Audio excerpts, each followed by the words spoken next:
position. Et voilà ce qu'il y a dans les coureurs, oui. Le Sacré-Cœur. Là, il va avoir des places de Clichy, tourner à droite.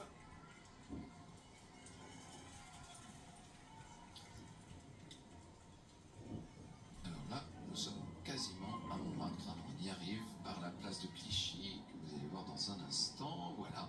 Et Pogacar qui va, il s'approche. Et accompagner les coureurs. Il a envie de jouer, Tadej Pogacar, semble-t-il.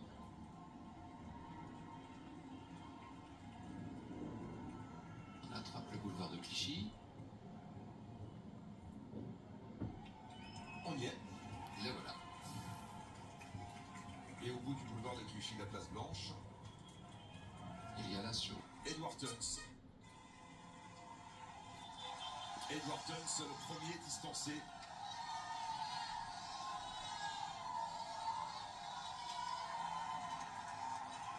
Allez, la côte de la butte Montmartre, c'est parti. C'est l'ascension de la rue de Pic, évidemment. Première ascension pour les coureurs du Tour de France. Avec Julien Alaphilippe en deuxième position.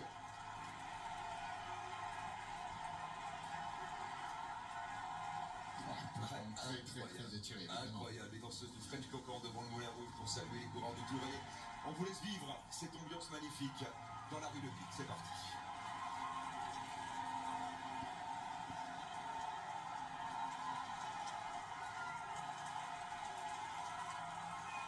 L'attaque de Julien Alaphilippe. On est dans la roue. Et il y a les pourcentages, hein, passage à 8-9% par endroit. Lui qui a bien accroché, hein, lui qui était si mal hier. Et Pogacar qui remonte à l'arrière. Il est distancé dans la première ascension de la rue de Pic. Il ne sera pas un acteur majeur aujourd'hui.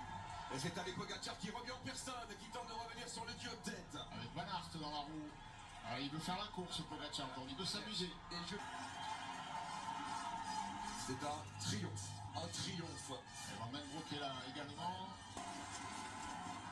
Allez, le maillot jaune en personne, au sommet de la rue de Pic. Regardez, on va contourner le Sacré-Cœur. Des images absolument exceptionnelles. Incroyable. Quand on dit que Montmartre est un village, c'est beau. Hein. Alors ça, c'est la basilique du Sacré-Cœur de Montmartre, hein, bien sûr, qui date de 1875, qui a été construite pour, dans l'esprit de ceux qui l'ont construite, expier ce qu'ils appelaient les crimes de la commune, vous savez. Et il y a du monde sur les barrières, les coureurs, tout ça. On a vécu ça une fois dans notre vie, enfin une deuxième fois pour certains. Mais que c'est beau. Finalement, la basilique, elle a un peu dénaturé la beauté, le caractère justement villageois de cette butte Montmartre, avec ce qu'il lui reste de vignes. Et l'histoire retiendra que le premier coureur à être passé au sommet de la butte Montmartre dans l'histoire du Tour de France, eh bien c'est le maillot jaune. Tadej Pogacar en personne. Ce n'était que la première ascension. Imaginez ce que ça va être dans les deux dernières. En tout cas,